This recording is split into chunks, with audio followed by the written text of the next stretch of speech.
ஓம் ஏகதந்தாய தத்புருஷாய வித்மகே வக்ரதுண்டாய தீமதன்னோ திபரசோதியாத். குரு பிரம்மா குரு விஷ்ணு குரு தேவோ மகேஸ்வரராய.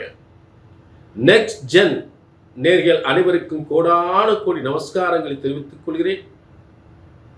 இந்த நிகழ்ச்சிக்கு ஆதரவு தந்த உங்கள் அனைவருக்கும் மீண்டும் பல கோடான கோடி நன்றிகளையும் தெரிவித்துக் கொள்கிறேன்.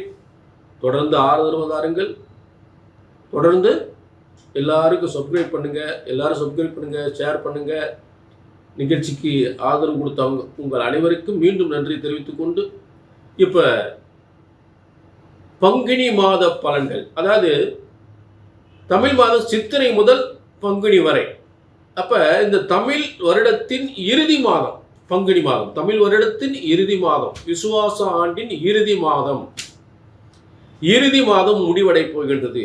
இந்த பங்குனி இறுதி மாதத்தில் என்ன ஒரு விசேஷமான ஒரு அமைப்பு நடந்திருக்கிறது அப்படின்னு பார்த்தோம்னா, காலப்புருஷ தத்துவத்துக்கும் 12ஆம் இடம்,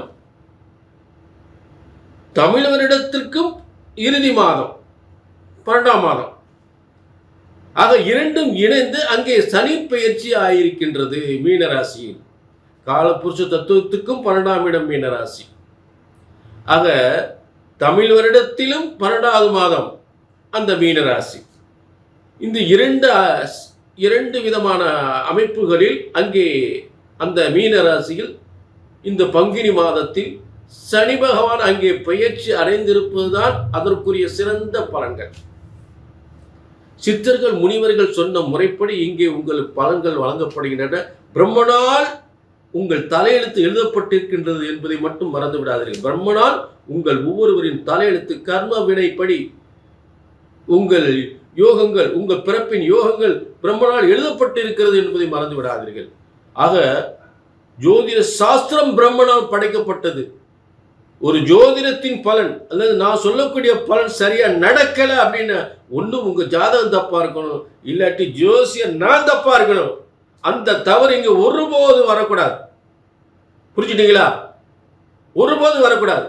கல்யாணமா சொன்ன மாசம், வேலையா சொன்ன மாசம், புத்திர பாக்கியமா சொன்ன மாசம், சொத்து சுகமா சொன்ன மாசம் நடக்கணும், நடந்தே ஆகணும். இது பிரம்மசாஸ்திரம். பிரம்மனால் படைக்கப்பட்ட ஜோதிட சாஸ்திரம் ஒருபோதும் தப்புவதில்லை, தவறுவதில்லை.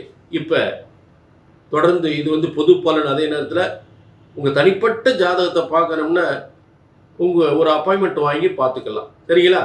ஆக இப்ப எல்லா ராசிக்குமே பங்குனி மாத பலன்களை நாம் சிறப்பாக பார்க்க போகின்றோம். பங்குனி மாத பலன்கள்.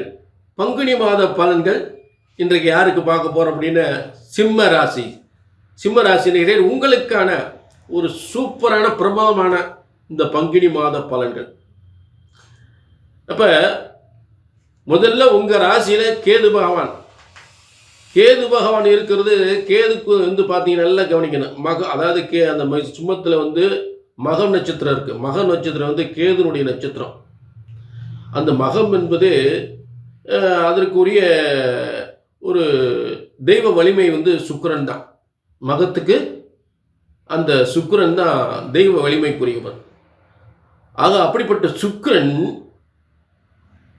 வலிமை வருகின்ற ஒரு மாதம். கேதுக்கு அந்த மகம் நட்சத்திரத்துக்குரிய, மகம் நட்சத்திரம் என்றாலே அதுக்கு அதிபதி சுக்கிரன் தான். அப்ப நீங்க மகம் நட்சத்திரம்னா மகத்துக்கு அதிபதி கேது அப்படின்னு நினைச்சாதீங்க. அந்த மகம் என்பது சுக்கிரனுக்கு அதிபதி என்று சொல்லக்கூடியது. கிரகாதிபதியின் பேரு, அதுக்கு பேரு. புரிஞ்சுட்டீங்களா? அப்படிப்பட்ட சுக்கிரன் உச்சம் பெறுகிறார். எங்க உச்சம் பெறுகிறார்? 3-10 போய் அந்த 8ல் உச்சம் பெறுகிறார்.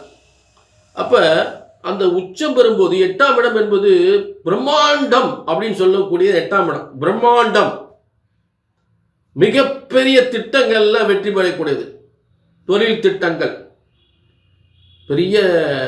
மிகப்பெரிய ஷோரூம், வாகன ஷோரூம், மிகப்பெரிய ஒரு கன்ஸ்ட்ரக்ஷன், மிகப்பெரிய பில்டிங், வீடு கட்டி விற்கிறது, வாகன ஷோரூம், இப்படி பிரம்மாண்டம் மிகப்பெரிய அதே நேரத்தில் உங்களுக்கு மிகப்பெரிய ஷோரூம், டெக்ஸ்டைல், ஆடை ஆபரண டெக்ஸ்டைல் டிபார்ட்மெண்ட் ஸ்டோர், இப்படி எல்லாம் பிரம்மாண்டமாக உருவாக்கக்கூடிய ஒரு யோகத்தை ஏற்படுத்தும்.